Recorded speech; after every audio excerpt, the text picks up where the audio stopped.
Hello guys, welcome to my channel. आज अपन start करेंगे वैक्सीन्स। ठीक है, एक एक वैक्सीन्स के बारे में पढ़ेंगे। सबसे पहले अपन पढ़ते हैं आज बीसीजी वैक्सीन। ठीक है, बीसीजी वैक्सीन का पूरा नाम है बेसिलाई क्लेमेट ग्यूरिन। ठीक है, तो जो बेसिलाई क्लेमेट ग्यूरिन, जो क्लेमेट और ग्यूरिन है, ये दोनों फ्रेंच साइंटिस्ट के नाम पे इसका नाम पड़ा था।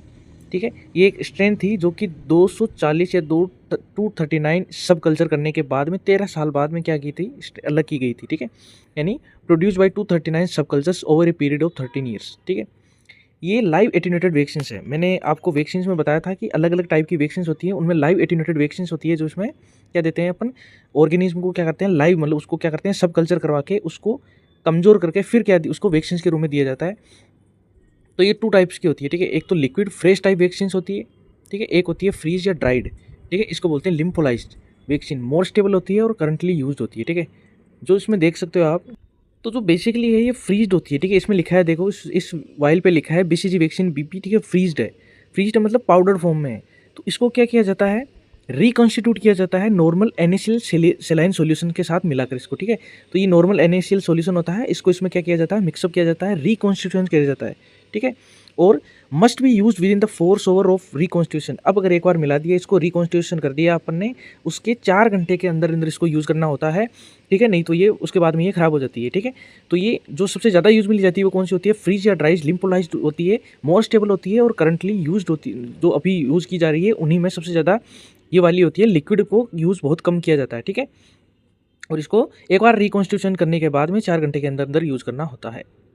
बेसिकली ये जो कौन सा होता है कि जो इसका डाइल्यूएंट होता है, जो इसको क्या लिक्विड फॉर्म में बनाने में यूज़ में आता है, वो क्या होता है सेलाइन, NaCl होता है, NaCl सेलाइन। ठीक है, ये याद रखना बहुत इंपॉर्टेंट होता है कि जो बीसीजी वैक्सीन है उसमें जो डाइल्यूएंट मिलाया जाता है लिक्विड फॉर्म में करने के लिए या रिकॉन्स्टिट्यूशन ऑफ वैक्सीन के लिए कौन सा नॉर्मल सेलाइन या NaCl यूज़ में लिया जाता है। ठीक है, अब आगे देखते हैं अपन WHO रिकमेंडेड जो स्ट्रेन है किसके लिए, बीसीजी के लिए, वो होता है दानिश 1331 स्ट्रेन। ठीक है, ये स्ट्रेन सबसे ज़्यादा यूज में ली जाती है। सबसे ज़्यादा WHO के द्वारा जो रिकमेंड की जाती है बीसीजी की स्ट्रेन वो यही है। ठीक है, कौन सी है, ठीक है, दानिश 1331 स्ट्रेन। ठीक है, vaccine strain is derived from the Mycobacterium bovis. ठीक है, जो वैक्सीन की स्ट्रेन है वो डेराइव की जाती है किस बैक्टीरिया से, माइकोबैक्टीरियम बोविस बैक्टीरिया से। ठीक है, प्रिपेयर एट बीसीजी लेबोरेटरी, इसकी एक बीसीजी लेब है कहाँ, ग्विंडी चेन्नई में, इंडिया में। तो इंडिया में बीसीजी की वैक्सीन कहाँ प्रिपेयर की जाती है, ठीक है, ग्विंडी चेन्नई में है एक जगह, वहाँ पे इसको क्या किया जाता है, इसको प्रिपेयर की जाती है। ठीक है, बीसीजी इज ए लिम्फोलाइज्ड, ठीक है, फ्रीज ड्राइड वैक्सीन, ये तो मैंने पहले बताया था ये वाली। ठीक है,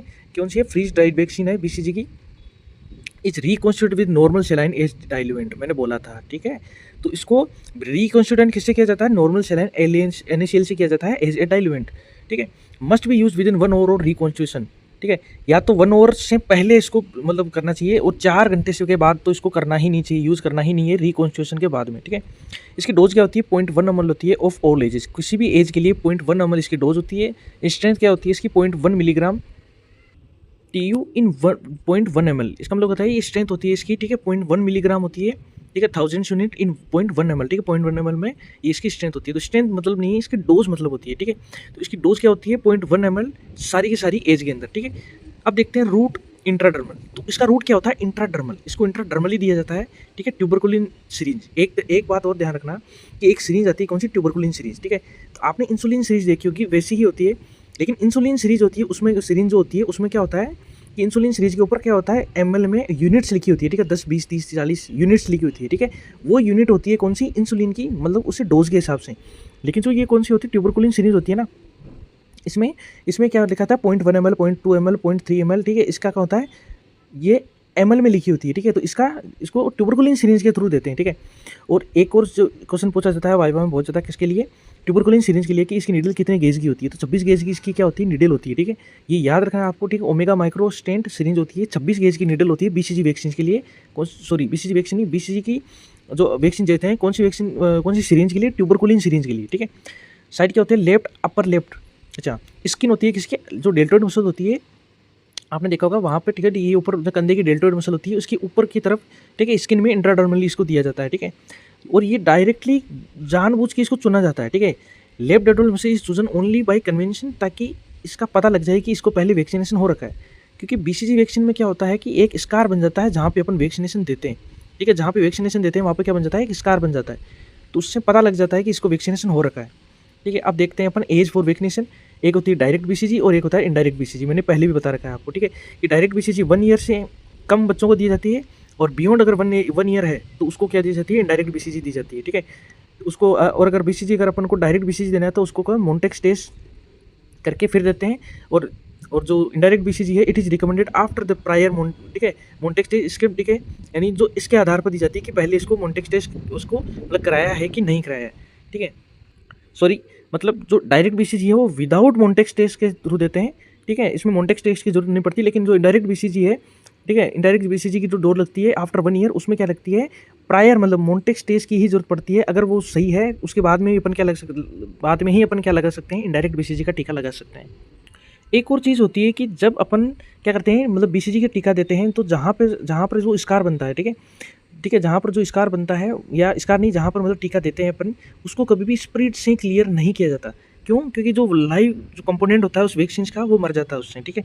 तो स्प्रिट क्या करती है, किल्स कर देती है कंपोनेंट ऑफ द वैक्सीन, जो लाइव वैक्सीन का कंपोनेंट अपन देते हैं। इसलिए कभी भी बीसीजी के वैक्सीन या उस वैक्सीन को कभी भी स्प्रिट से क्लियर नहीं किया जाता है।